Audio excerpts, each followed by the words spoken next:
जैसा कि दोस्तों आप सभी को पता है कि हमारा एसबीआई क्लर्क का नोटिफिकेशन आ चुका है और अब बारी है एसबीआई क्लर्क की रीजनिंग, इंग्लिश और क्वांट का कंप्लीट सिलेबस पहले जाने, उसके बाद उसके टॉपिक की क्या इंपॉर्टेंस है ये जानने के बाद हमें ये डिसाइड करने का टाइम आ चुका है कि अब हमें क्या स्ट्रेटेजी यूज करना चाहिए कि जिससे हम हमारा एसबीआई क्लर्क का एग्जाम क्लियर कर पाए। तो फ्रेंड्स, मैं भी एक बैंकिंग एस्पिरेंट्स हूँ और आज मैं आपको बताने वाली हूँ कि ये रीजनिंग, इंग्लिश और क्वांट का कंप्लीट सिलेबस क्या है। तो चलिए शुरुआत करते हैं क्वांट्स से। सबसे पहले हम जानते हैं कि क्वांट्स में आते हैं वन लाइनर और डीआई और अरिथमेटिक। इन तीन पार्ट्स में हम क्वांट्स को डिवाइड कर सकते हैं और जो कि वन लाइनर है वो 10 to 15 मार्क्स के एसबीआई क्लर्क में देखने को मिलते हैं। अगर पेपर मॉडरेट रहा तो भी मिनिमम 10 तो रहते ही रहते हैं। डीआई भी हमारी 10 से 15 मार्क्स की आती है। अगर ये 10 आएंगे तो ये 15 आएंगे, ये 15 आएंगे तो ये 10 आएंगे, ऐसे कुछ भी। ये दोनों का वेटेज मिला के मिनिमम 25 मार्क्स का होता है। 25 से 28 मार्क्स भी गिन सकते हैं। और अरिथमेटिक जो है, अरिथमेटिक 10 मार्क्स की मिनिमम हम गिन लेते हैं, मैक्सिमम 10 मार्क्स की आती है। तो मान लीजिए कि अरिथमेटिक के कुछ टॉपिक आपके वीक है और अगर आपके पास वो कंप्लीट करने का टाइम नहीं है तो आप अरिथमेटिक के कुछ टॉपिक को स्किप अभी के लिए कर सकते हैं। अगर आपके पास टाइम है तो आप उन टॉपिक को भी पूरा करने की पूरी कोशिश कीजिए। तो चलिए अब जानते हैं कि वन लाइनर्स में कौन कौन से टॉपिक होते हैं, डीआई कौन कौन से टाइप्स की होती है और अरिथमेटिक के कितने टॉपिक हैं। यानी कि सबसे पहले हमें अरिथमेटिक के टॉपिक कौन से स्किप करना है ये जानने के पहले हमें ये पता होना जरूरी है कि अरिथमेटिक में आखिरकार वो टॉपिक रहते कौन से हैं। उसमें से कुछ फिक्स टॉपिक हैं, वो भी मैं आपको इस वीडियो में बताने वाली हूँ। तो चलिए चलते हैं अब वन लाइनर पर। तो जैसा कि वन लाइनर्स में आते हैं simplifications, approximation, missing number series, wrong number series and quadratic equation. यानी कि अगर आप ये 5 टॉपिक कंप्लीट कर लेते हैं तो मिनिमम आपके 10 मार्क्स कवर हो जाते हैं। तो एक इससे अच्छी बात और क्या हो सकती है। लेकिन आपको इन 5 टॉपिक में मास्टर्स करने के लिए हर एक टॉपिक के मिनिमम 100 क्वेश्चन आपको, सिंप्लीफिकेशन के आप एक बार बैठकर 100 क्वेश्चन कंप्लीट कर दीजिए, फिर अप्रोक्सीमेशन के 100 क्वेश्चन कर लीजिए, फिर मिसिंग नंबर सीरीज के 100 क्वेश्चन कर लीजिए। ऐसे ही आप रॉन्ग नंबर सीरीज के और क्वाड्रेटिक के भी अगर 100 क्वेश्चन के एक सेट लगा लेते हैं तो आप इन सारे सब्जेक्ट में, यानी कि इस सब्जेक्ट के इन सारे टॉपिक में आप मास्टर्स कर सकते हैं। और सिर्फ ये 5 टॉपिक करके आप अपने 10 से 15 मार्क्स पक्के कर सकते हैं। यानी कि वन लाइनर्स एक ऐसा टॉपिक हम गिन सकते हैं कि जो हमें फ्री के मार्क्स दिलाता है। Next topic is DI. तो डीआई होती है line graph DI, bar graph, tabular, pie chart, radar और भी कई सारे टाइप्स आते हैं, पर कुछ ये मेन टाइप मैंने आपको बताए हैं। इसके अलावा प्री में इतने ही टाइप्स आते हैं, फिर मिक्स और मेंस में मिक्स डीआई आती है, अरिथमेटिक डीआई आती है। तो ये सब हमारी मेंस के लिए है, लेकिन प्री में मोस्ट प्रोबेबली इतने ही टॉपिक में से डीआई आती है। अब बात करते हैं कि अरिथमेटिक। तो अरिथमेटिक में कुल 14 टॉपिक्स हैं और 14 टॉपिक्स गिन लीजिए या 14 चैप्टर गिन लीजिए। ये वो 14 टॉपिक्स यानी कि ये वो 14 चैप्टर है कि जो कि बैंकिंग एग्जाम्स में पूछे जाते हैं। तो इन सभी टॉपिक्स के बारे में चलिए अब डिटेल में चर्चा करें। सबसे पहला टॉपिक है परसेंटेज, जिससे डायरेक्ट क्वेश्चंस नहीं आते हुए इनडायरेक्ट क्वेश्चंस कई सारे आते हैं। Next topic is ratio and proportion. ये भी ठीक परसेंटेज जैसा ही है, इससे डायरेक्ट क्वेश्चन ना आते हुए इनडायरेक्टली हमारी डीआई में काम में आते हैं। अगर ये टॉपिक हमारे स्ट्रांग है, यानी कि अरिथमेटिक का बेस गिन सकते हैं। अगर ये दोनों टॉपिक हमारे स्ट्रांग है तो ये हमारे आगे के टॉपिक्स में भी काम लगते हैं। Next is mixture and allocation.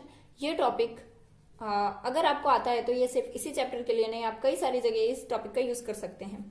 मैंने उस तरह से ही ये आप टॉपिक्स को अरेंज किया है। ठीक इसी प्रकार से एवरेज से भी डायरेक्ट क्वेश्चंस कम ही आते हैं। लेकिन उसके बाद नेक्स्ट है partnership, problem based on edges, time and work, SINCI, speed time and distance, board stream, profit and loss, pipe and system, permutation, combination, probability. ज्यादातर लोग ये 2 टॉपिक, लास्ट के जो 13 एंड 14 वाले टॉपिक है, ये 2 टॉपिक छोड़ देते हैं, स्किप कर देते हैं। लेकिन हमें ये 13th and 14th topic skip करने का नहीं है। अगर आप कर सकते हैं, अगर आप ये हमने जो टॉपिक स्कूल लाइफ में पढ़े हैं ये उसी से रिलेटेड टॉपिक है। 2D एंड 3D ये मेंसुरेशन में अगर आपको सिर्फ फॉर्मूलाज लर्न है, अगर आपने फॉर्मूलाज अच्छे से पढ़े हैं, उनका बेसिक अच्छे से आपको पता है, तो आप ये टॉपिक अच्छे से कर सकते हैं। ठीक वैसे ही ये परमुटेशन, कॉम्बिनेशन एंड प्रोबेबिलिटी, ये टॉपिक अगर आप एक बार अच्छे से पढ़ लेते हैं तो आपको आ जाता है। लेकिन अभी समय पर ध्यान रखते हुए, टाइम बहुत कम है, अगर आपको ये टॉपिक अच्छे से आपने रिवाइज नहीं करा हुआ है या फिर अच्छे से नहीं पढ़ा है या फिर आपको नहीं अच्छा लगता है तो आप इस टॉपिक को स्किप कर सकते हैं, इन दो टॉपिक को आप स्किप कर सकते हैं। अब मैं आपको बताती हूँ कि परसेंटेज, आपको परसेंटेज के एटलीस्ट 50 क्वेश्चन कर लेना है। ऐसे ही रेशियो, प्रोपोर्शन, मिक्सचर, एलिगेशन, आपको हर एक टॉपिक के 50-50 क्वेश्चंस एक दिन में करने की कोशिश करना है। एक दिन में एक चैप्टर, इस तरह से 50 क्वेश्चन 50 क्वेश्चन 50 क्वेश्चन आपको करने की कोशिश करना है। अगर आप एक दिन में नहीं कर पा रहे हैं तो आप 2 दिन लीजिए, लेकिन जो भी टॉपिक अच्छे से करिए उसको, अगर आप एक दिन में थियोरी के लिए रखिए और एक दिन में क्वेश्चंस प्रैक्टिस कीजिए। थियोरी यानी कि उसके कंसेप्ट सीखिए। अगर आपके पास कोई बुक है तो आप उस बुक का यूज कर सकते हैं, अदरवाइज आप कोई किसी के वीडियो यूज कर सकते हैं, यूट्यूब वीडियोस। और इसमें से मैं क्वांट्स के लिए एक सर आपको सजेस्ट कर सकती हूँ, वो है आशीष अरोरा सर।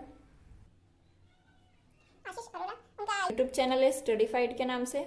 अभी फिलहाल उनके वीडियोस नहीं आ रहे हैं, लेकिन आप उनके पुराने वीडियो से कंसेप्ट सीख सकते हैं। और आप और भी कई सारे सर यूट्यूब पर पढ़ाते हैं, हर्षल सर पढ़ाते हैं, इसी प्रकार से कई सारे सर यूट्यूब पर हमें क्वांट्स पढ़ाते हैं। अगर आपको अच्छा लगता है आप उन सर से कीजिए, लेकिन आप अपने टॉपिक को स्ट्रॉन्ग कीजिए। हमें टीचर्स, कौन टीचर पढ़ा रहा है, कौन अच्छा पढ़ा रहा है, कौन बुरा पढ़ा रहा है, इस तरफ ध्यान ना रखते हुए हमें अपने टॉपिक स्ट्रॉन्ग करना चाहिए। उसमें से मैंने आपको ये देखिए, अब मैं आपको मेन टॉपिक्स टिक करके दे देती हूँ, आपको बता देती हूँ कि जो इंपॉर्टेंट टॉपिक्स है, जैसे कि मिक्सचर एंड एलिगेशन हमें किसी भी हाल में नहीं छोड़ना है, पार्टनरशिप किसी भी हाल में नहीं छोड़ना, ये 2 तो कंपलसरी है ही। उसके अलावा एजेस भी बहुत इंपॉर्टेंट टॉपिक है। उसके बाद टाइम एंड वर्क, अगर आपको SICI आता है अन्य, आप इसको स्किप करने की सोच रहे हैं तो ये मेंस में इसमें से DI बन सकती है। उसके अलावा है बोट एंड स्ट्रीम, जिसके फिक्स्ड क्वेश्चन रहते हैं। प्रॉफिट एंड लॉस में से डायरेक्ट क्वेश्चन कम ही आते हैं, तो आप प्रॉफिट एंड लॉस के खाली कंसेप्ट सीख लीजिए, और ज्यादा अगर आपके पास टाइम नहीं है तो आप नहीं पढ़ेंगे तो चलेगा, ये आप स्किप कर सकते हैं। Pipe and system and boat and stream and pipe and system, ये दोनों लगभग सेम है, तो ये भी हमें करना ही करना है। आप इतने टॉपिक तो किसी भी हाल में छोड़िएगा मत। अगर SICI भी बहुत इंपॉर्टेंट है, और अगर आपके पास टाइम मिलता है तो टाइम, स्पीड एंड डिस्टेंस भी कर लीजिएगा। लेकिन ये जो मैंने टिक करेंगे, ये टॉपिक तो मोस्ट इंपॉर्टेंट टॉपिक है।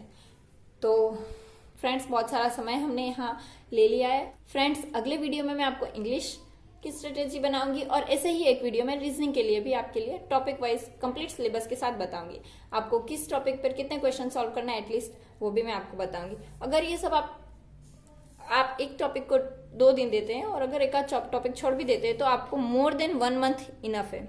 1 मंथ में आप क्वांट कंप्लीट कर सकते हैं। और ऐसा तो है नहीं कि आपको पूरा दिन क्वांट ही करना है। इसके बाद मैं इंग्लिश और रीजनिंग के बारे में भी आपको बताऊंगी। आप तीनों टॉपिक एक साथ लेके चलिए, और आपको ये बात हमेशा ध्यान रखना है कि हमें हमेशा प्री प्लस मेंस की प्रिपरेशन करना है।